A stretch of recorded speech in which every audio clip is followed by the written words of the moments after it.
سمجھنے کی بات یہی ہے، آگ تو لگی ہے، اپنے حصے کے ڈول کیسے ڈالے جائیں بجھانے کے لیے۔ اندھیرا تو بے دینی کا رہتا ہے، اپنے حصے کے چراغ کیسے جلائے جائیں بے دینی کے ختم کرنے کے لیے۔ اپنی دینداری کافی نہیں ہے، دنیا اور ملک کی بے دینی کو ختم کیے بغیر۔ کافی نہیں ہے اللہ کے یہاں راضی کرنے کے لیے کہ میں اپنی نماز اپنے روزے تک محدود رہ جاؤں۔ اور میرے بھائیوں، حضرت علی میاں ندوی رحمۃ اللہ علیہ فرماتے تھے، جیسے ٹریفک پولیس والا لوگوں کی رہبری کے بجائے پانی پلانے لگ جائے، لوگوں کی رہبری کے بجائے کھانا تقسیم کرنے لگ جائے، چوراستے پر رہبری کے بجائے لوگوں میں سردی کا سامان بلانکٹ وغیرہ تقسیم کرنے لگ جائے، وہ مجرم ہوگا اللہ کے پاس۔ اس لیے کہ اس ٹریفک پولیس کا کام پانی پلانا نہیں، ٹریفک کی رہبری کرنا ہے۔ ایسے ہی بحیثیت عالم دین، بحیثیت وکیل، جو مجھے کام کرنا چاہیے وہ میری اولین ذمہ داری ہے۔ اگر میں اس ذمہ داری میں کوتاہی کے ساتھ چیریٹی کے کام کرتے چلے جاؤں تب بھی میں اللہ کے یہاں مجرم ہی سمجھا جاؤں گا۔ ابھی ہم درس حدیث پیش کرنے کے لیے ہمارے کیف الایمان کے منتظم مفتی محمد نعیم صاحب قاسمی سے درخواست کرتے ہیں، جب حدیث پاک سنی جائے، پڑھی جائے، زمانے کا فرق ہے، تصور کی دنیا میں پہنچ جانا چاہیے حضرت آقا صلی اللہ علیہ وسلم کی مجلس میں، تب آدمی درس حدیث کی جو نورانیت لینا چاہیے لے پاتا ہے۔ اللہ تعالی ہمیں عظمت نصیب فرمائے۔ بسم اللہ الرحمن الرحیم، نحمده ونصلي على رسوله الكريم، اما بعد، قال رسول الله صلى الله عليه وسلم: القضاة ثلاثة قاضيان في النار وقاض في الجنة، فأما الذي في الجنة فرجل عرف الحق فقضى به فهو في الجنة، ورجل عرف الحق فلم يقض به وجار في الحكم فهو في النار، ورجل لم يعرف الحق فقضى للناس على جهل فهو للنار، او كما قال رسول الله صلی اللہ علیہ وسلم۔ معزز سامعین، سامعات، دانشوران، وکلاء حضرات، ذخیر احادیث سے اس موقع پر آپ حضرات کے سامنے دو چیزیں پیش کرنے کی کوشش کی جائے گی۔ سب سے پہلی چیز قضا، قاضی، وکیل، ایڈوکیٹ، احادیث میں اس کی کیا اہمیت ہے۔ دوسری بات اس موقع پر جو پیش کرنے کی کوشش کی جائے گی، ذخیر احادیث میں ایک وکیل اور ایڈوکیٹ کے کیا اوصاف اور کوالٹیز ہونے چاہیے، ان کا مختصر سا تذکرہ کیا جائے گا۔ سب سے پہلی بات قضا، قاضی اور ایڈوکیٹ کی اہمیت سے متعلق حضرت عبداللہ بن عمرو رضی اللہ عنہ کی روایت ہے، وہ بیان فرماتے ہیں کہ رسول اللہ صلی اللہ علیہ وسلم نے فرمایا، انصاف کرنے والے، قسط سے کام لینے والے اللہ کے یہاں خدائے رحمان و رحیم کے دائیں طرف ہوں گے، نور کے ممبروں پر بیٹھے ہوں گے۔ اور یہ یاد رہے، خدا کے یہاں ہر سمت دائیں ہے، متبرک ہے۔ یہ وہ لوگ ہوں گے جن کے بارے میں فضیلت سنائی جا رہی ہے، ممبروں پر ہوں گے۔ یہ وہ لوگ ہوں گے جو اپنے فیصلوں میں، اپنے لوگوں میں اور اپنی تمام سرکاری ذمہ داریوں میں عدل و انصاف سے کام کرتے ہوں گے۔ عدل و انصاف اور آپ کی طرف سے جو چیزیں قائم کی جاتی ہے اس کی زبردست قسم کی اہمیت ہے۔ یہ پہلی روایت تھی۔ دوسری روایت ہے حضرت عبداللہ بن اوفا رضی اللہ عنہ سے روایت ہے، کہ رسول اللہ صلی اللہ علیہ وسلم فرماتے ہیں بے شک اللہ تعالی قاضی کے ساتھ ہوتا ہے جب تک وہ ظلم نہ کرے۔ اللہ کی معیت مل جاتی ہے قاضی کو اگر وہ منصف ہوتا ہے۔ جب اس نے ظلم کیا تو اس سے اللہ جدا ہو جاتے ہیں اور شیطان اسے پکڑ لیتا ہے۔ جامع ترمذی کی روایت ہے۔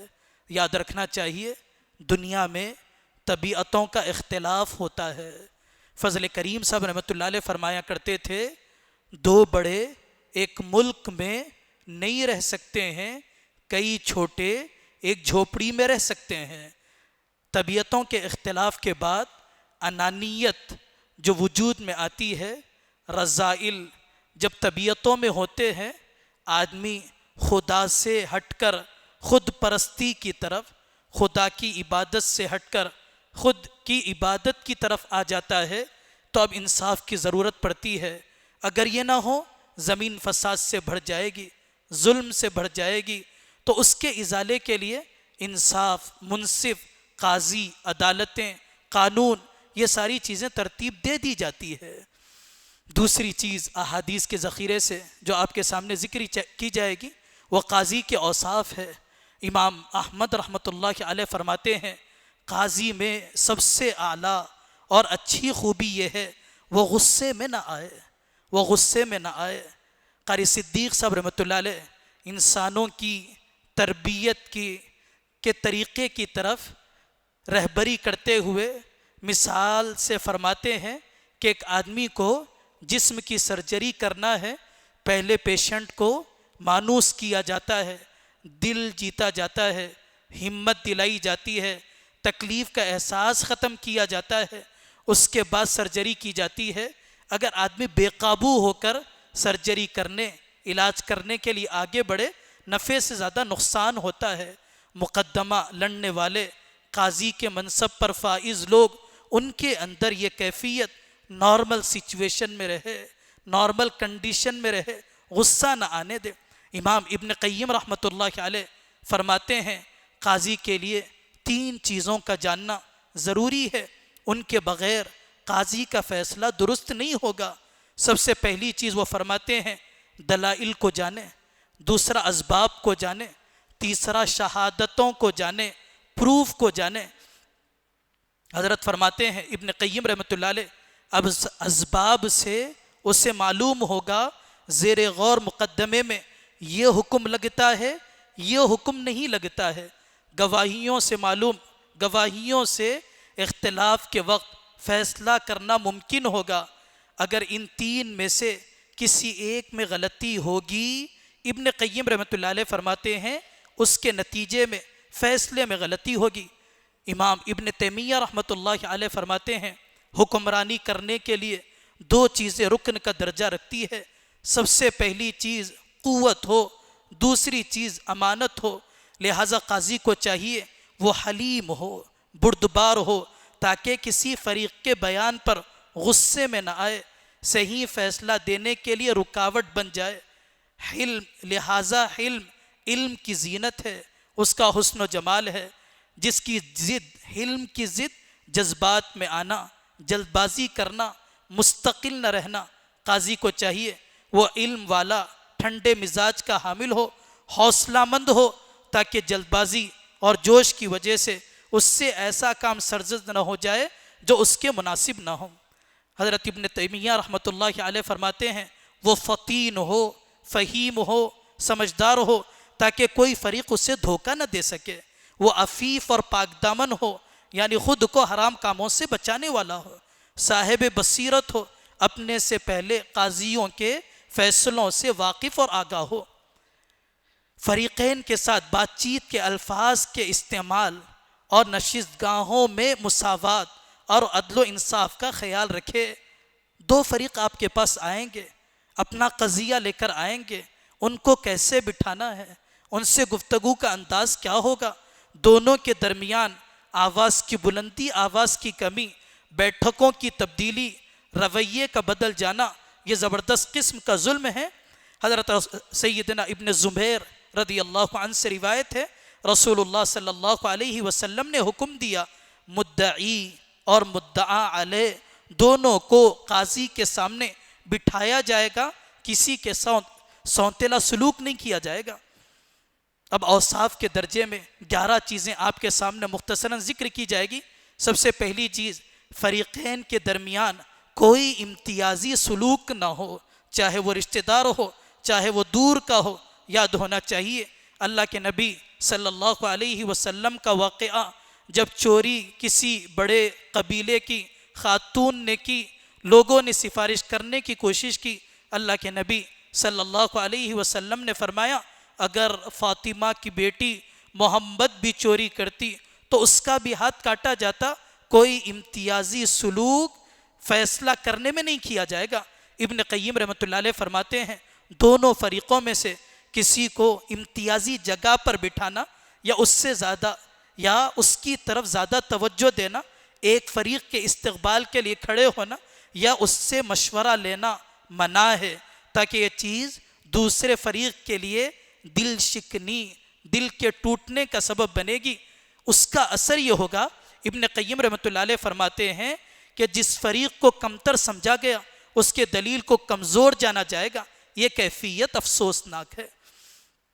آگے حضرت فرماتے ہیں قاضی کے لیے حرام ہے، قاضی کے لیے حرام ہے وہ کسی ایک فریق سے دوران مقدمہ سرگوشی کرے، پرسنل باتیں کرے، کان لگا کر اس کی باتیں سنے یا اسے مقدمہ جیتنے کے دلائل بتائے تو مقدمہ جیت جاؤ گے، اس طرح سے اپنے دلائل کو پیش کرو۔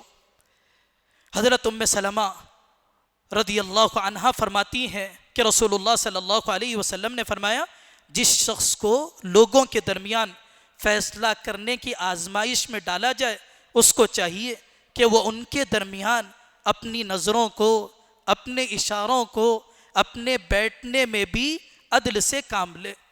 علماء اس حدیث کی تشریح میں فرماتے ہیں یہ عدل کا اعلیٰ ترین معیار ہے جس کا قاضی کو حکم دیا جا رہا ہے۔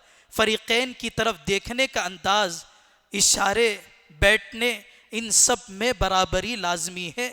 یہ نہ ہو کہ دوران مقدمہ قاضی صاحب ایک ہی فریق کی طرف رخ کیے بیٹھے رہیں، یہ ایک فریق کی بات تو نہیں سنے، دوسری کی بات پوری توجہ سے سنتے رہے، یہ زبردست قسم کا ظلم ہے ایک فریق پر دوسرے فریق کے مقابلے میں۔ حضرت عبداللہ بن زبیر بن عوام رضی اللہ عنہ سے روایت ہے، وہ بیان فرماتے ہیں کہ رسول اللہ صلی اللہ علیہ وسلم نے فیصلہ دیا فریقین کے سامنے بیٹھنے کا، ان کا مقدمہ سنا جائے گا، دونوں کو سامنے بٹھایا جائے گا۔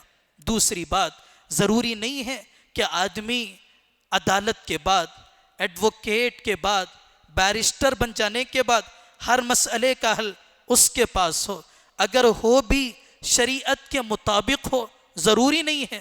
اسی لیے ضروری ہے کہ جب مقدمہ آگے بڑھ جائے دل کو اطمینان نہ ہو، شریعت کی مخالفت محسوس ہو، علماء سے مشورہ کر لے۔ دوسری کوالٹی علماء سے مشورہ کرنا مقدموں کے سننے، فیصلہ کرنے سے پہلے۔ تیسری بات، کم علمی اور جہالت کی وجہ سے فیصلے کا کیا نتیجہ ہوگا؟ آپ کی جہالت اور آپ کی کم علمی مظلوم کو ظالم بنا دے گی۔ جو دکھڑا لے کر آیا تھا، آنسو بہاتے آیا تھا، اس کو حق ملنا چاہیے تھا، میری کم علمی نے، جہالت نے اسے مظلوم سے ظالم تک پہنچا دیا۔ حضرت بریدہ رضی اللہ عنہ سے روایت ہے کہ رسول اللہ صلی اللہ علیہ وسلم نے فرمایا قاضی 3 قسم کے ہیں، ان میں سے ایک جنت میں ہوں گے، 2 دوزخ میں ہوں گے۔ جنتی وہ ہے جو حق کو پہچانے اور اس کا فیصلہ کرے، اور جو شخص حق کو تو پہچانے مگر فیصلے میں ظلم کرے تو وہ آگ میں ہے، وہ آگ میں ہے۔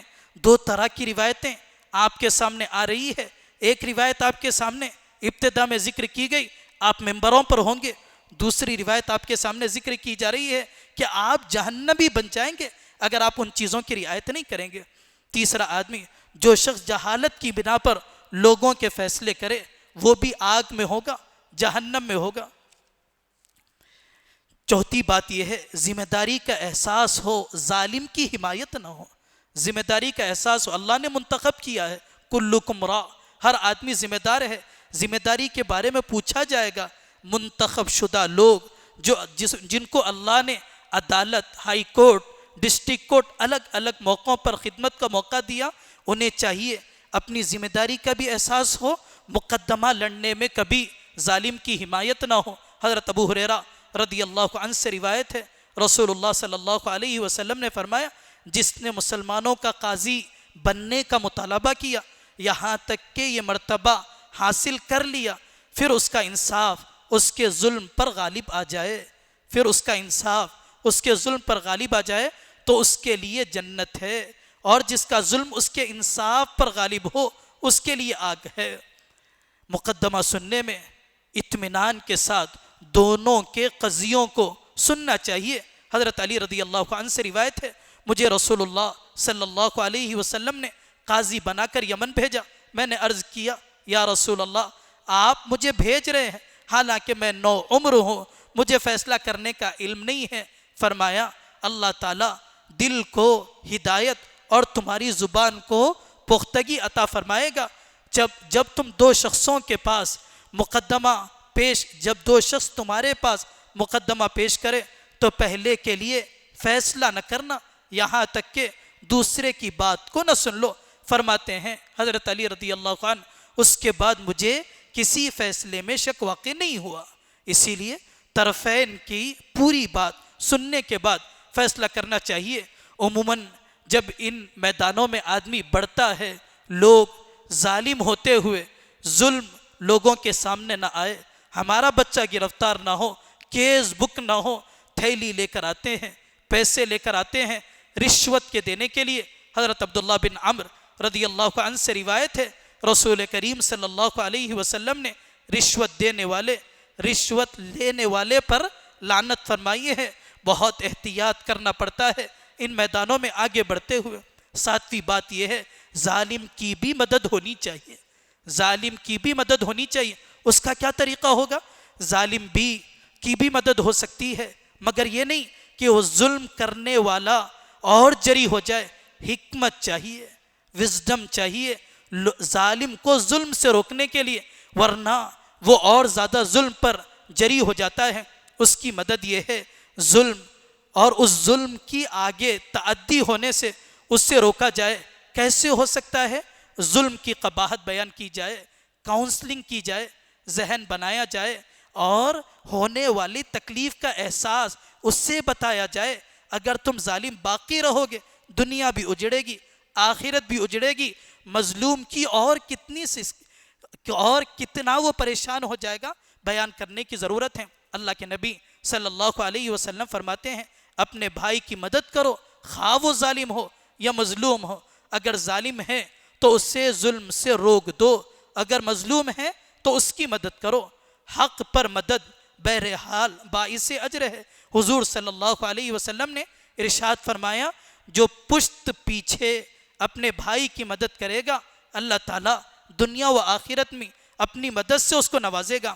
آٹھویں بات یہ ہے لہجہ بھی بلند نہ ہو، کسی ایک کے مقابل میں دوسرے کے لیے یا پہلے کے لیے لہجہ بلند نہ کیا جائے۔ حضرت ام سلمہ رضی اللہ عنہ سے روایت ہے، وہ بیان کرتی ہیں کہ رسول اللہ صلی اللہ علیہ وسلم نے فرمایا جو شخص لوگوں کے درمیان فیصلہ کرنے کی سخت آزمائش میں ڈالا جائے تو اس کو چاہیے فریقین میں سے ایک کے مقابلے میں آواز بلند کر کے گفتگو نہ کرے جب تک دوسرے کے مقابلے میں بھی آواز کو اتنا ہی بلند نہ کر دے۔ نویں بات یہ ہے غصے کی حالت میں فیصلہ ہرگز نہیں کرنا چاہیے۔ عبد الرحمن بن بکرہ رضی اللہ عنہ سے روایت ہے، وہ بیان فرماتے ہیں حضرت ابو بکرہ نے اپنے صاحبزادے کو ایک علاقے کا قاضی بنایا اور ان کو لکھا تھا کہ تم دو آدمیوں کے درمیان غصے کی حالت میں فیصلہ نہ کرنا، اسی لیے کہ میں نے رسول اللہ صلی اللہ علیہ وسلم کو یہ فرماتے سنا ہے کوئی حاکم دو آدمیوں کے درمیان غصے کی حالت میں ہرگز فیصلہ نہ کرے، ہرگز فیصلہ نہ کرے۔ حضرت ابو بکر صدیق رضی اللہ عنہ سے روایت ہے، وہ فرماتے ہیں کہ رسول اللہ صلی اللہ علیہ وسلم کو یہ ارشاد فرماتے سنا ہے کوئی حاکم عدالت دو آدمیوں کے درمیان ہرگز اس حال میں فیصلہ نہ کرے کہ وہ غصے میں ہو۔ 10ویں بات یہ ہے ذہنی اور جسمانی توازن، ذہنی اور جسمانی توازن کے موقع پر آدمی کو قضا اور فیصلہ کرنے میں حصہ لینا چاہیے۔ اس سلسلے میں ایک روایت ملتی ہے، بہت زیادہ مضبوط نہیں ہے۔ اس روایت کے الفاظ یہ ہے کہ رسول اللہ صلی اللہ علیہ وسلم نے فرمایا، قاضی صرف اس وقت قضا کے فرائض انجام دے جب وہ خوب کھایا پیا اور سیر ہو۔ مفسرین ڈاکٹر محمود احمد غازی رحمۃ اللہ علیہ نے اس کے ذیل میں لکھا، سخت بھوک پیاس کے عالم میں انسان کی توجہ ہٹی ہوئی بٹی ہوئی ہوتی ہے، ذہن صحیح طور پر کام نہیں کر رہا ہوتا ہے۔ ایسے میں مقدمات نہ سنے جائیں، ورنہ کسی غلط فہمی گھبراہٹ کی وجہ سے غلط فیصلے کے سرزد ہونے کا بہت زیادہ امکان ہے۔ وہ فرماتے ہیں یہی وجہ ہے شدید بھوک پیاس کی حالت میں نماز ہے، مقدس فریضہ ہے، اس کے بارے میں بھی کہا گیا کہ اگر شدید بھوک ہو نماز ادا کر لی جائے، اس کے بعد وہ فیصلہ، شدید بھوک ہو تو پہلے کھانا کھا لیا جائے، اس کے بعد نماز ادا کی جائے۔ 11ویں بات یہ ہے، درست فیصلہ کرنے پر بھی اللہ آپ کو اجر دیں گے۔ حضرت عقبہ بن عامر جوہنی رضی اللہ عنہ سے روایت ہے، وہ بیان کرتے ہیں، دو فریق رسول اللہ صلی اللہ علیہ وسلم کی خدمت میں ایک مقدمہ لے کر آئے۔ آپ نے فرمایا، عقبہ جاؤ ان دونوں کے درمیان فیصلہ کرو۔ میں نے عرض کیا، یا رسول اللہ، اس کام کو انجام دینے کے لیے میری بنسبت آپ کہیں زیادہ مناسب ہے۔ آپ نے فرمایا، ٹھیک ہے، اس کے باوجود تم ہی ان دونوں کے درمیان فیصلہ کرو۔ اگر تم اجتہاد کرو گے، کوشش کرو گے اور وہ راہ راست کو پاؤ گے، کوشش کرنے کے بعد تمہیں حق مل جائے گا تو تمہیں 10 گنا اجر ملے گا۔ اگر تم اجتہاد کرو گے اور اس میں غلطی کر بیٹھو گے تو تمہیں 1 اجر ملے گا۔ شارحین نے یہاں پر 10 اجر کی جو بات آئی اس میں فرماتے ہیں، بعض روایات میں دوہرے اجر کا ذکر ہے، یہاں 10 گنے کا ذکر ہے۔ اس کا دار و مدار آدمی کے اخلاص اور نیت پر موقوف ہے۔ آخری بات یہ ہے، آدمی کوشش کرتا ہے، LLB کر لیتا ہے اور کورس مکمل ہو جاتا ہے، قاضی بن جاتا ہے۔ قاضی بننا اس اعتبار سے کہ آدمی کورس میں حصہ لے لیا، ڈگری کو مکمل کر لیا، آسان ہے، منصف بننا مشکل ہے۔ آخری درخواست یہ ہے، جیسے دوران تعلیم آدمی پریکٹس کے لیے وقت نکالتا ہے، سینئر کے ساتھ رہتا ہے، دوران تعلیم ہی امانت کے مضامین کو، تقوی کے مضامین کو، دیانت کے مضامین کو کسی اللہ والے کی صحبت میں رہ کر سیکھنے کی ضرورت ہے۔ منصف بننا کمال ہے، قاضی بننا کمال نہیں ہے۔ منصف، قاضی منصف ہو، یہ زبردست قسم کا کمال ہے۔ اس سے متعلق چند کتابیں مطالعے میں اگر رہے گی تو زیادہ فائدہ ہوگا۔ قضاء و قاضی کی اہمیت، مفتی ظہیر صادق حسامی ندوی صاحب کی، اسلام کا نظام امن مفتی ظفیر الدین صاحب کی، ادب القاضی ڈاکٹر محمود احمد غازی صاحب کی، اسلامی عدالت قاضی مجاہد الاسلام صاحب کی۔ اللہ صحیح رخ، صحیح علم و عمل کی ہمیں توفیق نصیب فرمائے۔ وآخر دعوانا ان الحمد للہ رب العالمین۔